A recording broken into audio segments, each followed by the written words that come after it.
quê, Maria? Você acha que aconteceu aquilo ali com aquela moça lá? Que aquilo foi um... Tem determinadas coisas, o mundo é assim. Determinadas coisas acontecem e ninguém percebe. E tem determinadas coisas que deflagra, é como assim, é um fósforo que você riscou num local que tinha a gasolina e de repente... Então tem grandes tragédias que passam desapercebido do mundo. E tem determinadas situações que alcançam uma dimensão muito grande. E esse daí alcançou uma dimensão muito grande. Por que você acha que alcançou? Então, porque alcançou ou por que isso aconteceu? Os dois, pode ser. Então, por que isso aconteceu? Na verdade, eu digo que homens, né? Tipo, pessoas, né? Seres humanos. Os seres humanos, quando eles estão no poder, eles acabam fazendo atitudes, fazendo coisas que querem para o seu benefício próprio ou para controlar de uma certa forma, porque no Alcorão não diz que se a mulher está sem lenço, ela deve ser morta. Isso não faz parte das leis islâmicas, né? E não faz parte das leis islâmicas que um homem deve obrigar uma mulher a usar o lenço. E também todas as imagens que eu tenho assim do Irã, eu sempre vejo mulheres muçulmanas usando o lenço de uma forma aparecendo o cabelo. Isso, a parte da frente do cabelo. Exato, muitas mulheres lá usam esse detalhe que o lenço não assim. Cobre todo o cabelo. Não cobre todo o cabelo. Mas lá também mistura muito, porque lá é um país de maioria xiita. Tá. Que tem outras regras também dele. Nós somos sunitas, né? E xiitas correspondem ao quê? 15% dos muçulmanos? 10%, entre os 10%. Isso, e aí é uma minoria muçulmana, e aí esse país é de maioria xiita, e aí eles acabam tendo algumas regras, e não necessariamente que os xiitas falam que a mulher deve ser morta se ela não colocar o hijab, mas entra em questão do governo, do país, das leis do país, que acabaram acontecendo, fazendo com que isso acontecesse, né? Claro que nós muçulmanos não concordamos com isso, que deve matar ou deve impor à mulher o uso do lenço, porque isso aqui Deus disse que isso é uma escolha da mulher. Apesar de ser algo obrigatório, ela deve ser a tomadora de decisões e escolher o que ela vai fazer com a vida dela. Até porque a gente tem o nosso livre-arbítrio para a gente decidir com tudo. A ordem do hijab é da mesma forma que a ordem de fazer a oração.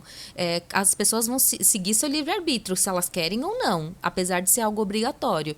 E porque teve muita repercussão, acho que por ser muçulmanos, né? Por ser num país de maioria muçulmana, e sempre qualquer coisa que um muçulmano for fazer vai ganhar destaque. Eu sempre falo quantos país casos... que já está brigado com os Estados Unidos também já dá uma mídiazinha boa, que ele bom para manivelar a coisa dos outros. Nós temos que observar a questão política por trás disso. Isso, exatamente. Porque não teve a mesma repercussão na Birmânia, quando o governo budista estava jogando em valas pessoas vivas, queimando todo mundo. Foi desesperador. O da Birmania é uma atrocidade. Foi uma atrocidade. Então, por que não teve a mesma repercussão? Então, o que aconteceu no Irã, a questão do véu e a questão foi usado, tudo isso foi usado de forma política. Então, teve questões do Ocidente, teve a disputa que nós sabemos. E aí a mídia que passou isso está na mão de quem? No controle de quem? Nós temos que entender, quando alguém julga o outro, qual o interesse dele e de que lado ele está. Então, em algumas questões, por exemplo, esse é terrorista, esse ato é ato de terrorismo. Esse ato não, esse cara que entrou dentro da faculdade, entrou dentro da escola e matou, não, ele tinha problemas psicológicos. O mesmo que entra numa escola e faz, se ele passar a ser muçulmano, então é um ato terrorista. Automaticamente. Automaticamente. E o mesmo... É o mesmo. Mesmo ato. Mesmo. Era um ato de problemas psicológicos. Quando descobriu-se que ele tinha alguma ligação ou origem muçulmana, virou ato terrorista. Imediatamente. Quem é que está julgando? Quem é que está avaliando? Qual o interesse disso atrás? Porque nesse caso eu lembro da religião dessa pessoa e nesse caso eu lembro do estado mental dele. Por quê? Uma boa pergunta. Então, se o crime é o mesmo. Quem está julgando, quem está avaliando. Então, como avaliaram que esse ato era um ato religioso e ela morreu por causa que tirou o véu? Como é que nós temos certeza? Se eu tenho a fala da mídia ocidental. Eu escutei o outro lado. Eu não estou defendendo, eu estou querendo só tá fazendo uma análise. fazer uma... Por quê? Porque quando acusaram os muçulmanos de terrorismo, não escutaram os muçulmanos. Não souberam a versão. Jogaram todo mundo, muçulmano terrorista islâmico. Então associaram o terrorismo sempre à minha religião.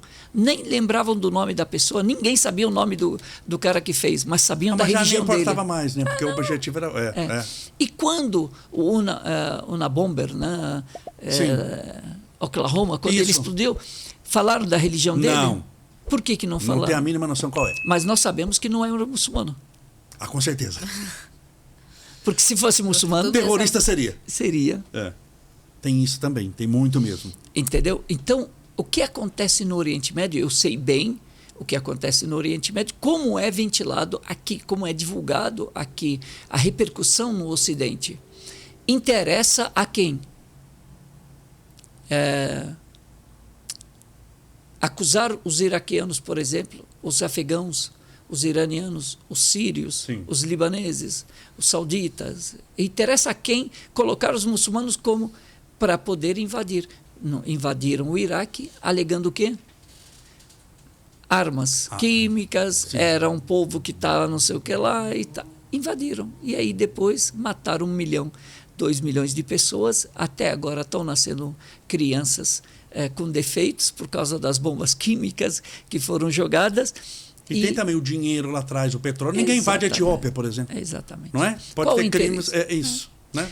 Então, tem petróleo, tem isso, tem aquilo. Não, então não tem nada. Não tem. Então tem não interessa. Um negocinho ali atrás. Então nós temos que analisar muito bem essa questão. Não foi o véu. Tá. Não foi o véu. É algo maior e mais profundo. Questões políticas, mas não morreu por causa... E se morreu, foi o exagero, foi uma atitude errada das autoridades e elas têm que ser julgadas e punidas. Porque isso não está no Islã. Agora, tem um movimento, uma insurgência, assim como acontece em alguns países. E na França, por que ninguém está falando nada? Na França, a polícia não está dando com porrete nas pessoas. Nossa, está pegando fogo a França. Está pegando fogo. A França está pegando... Está aquele assim, conheça antes que acabe. Será que não morreu ninguém?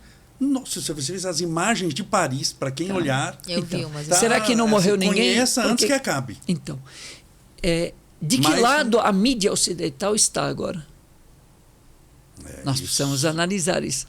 Aí já dá um podcast político mesmo, assim, de impressionante. A Mas questão é mais profundo. Analisar profundo. Não de uma forma estreita, mas de uma forma ampla. O que tem por trás disso? Essa notícia que está chegando, quem está me trazendo essa notícia, está me trazendo com qual objetivo? Qual é o interesse dele? Qual que é a linha editorial disso? Desse jornal, dessa... Eu estou ouvindo o outro lado. O que quebrou a mídia ocidental nos 11 de setembro? Al Jazeera. Sim. Que foi a única... Porque só tinha uma voz do Ocidente. Apareceu uma segunda voz, que era Al Jazeera, mostrando do outro lado. Olha, nós fomos bombardeados pelos Estados Unidos. Vários escritórios da Al Jazeera foram bombardeados premeditadamente. Então,